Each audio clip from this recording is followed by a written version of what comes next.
మందిలో ఒకళ్ళగా మారితే చాలని ఒక ఉద్దేశం తెలుపుతాను.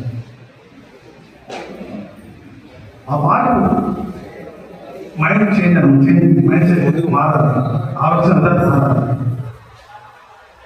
మన దగ్గర కళ ఉంది, మీ దగ్గర నైపుణ్యం ఉంది. ఆ నైపుణ్యం తగ్గట్టు ఇప్పుడు సమాజానికి ఏం అవసరమో దాని ప్రకారం మనం మారాలి.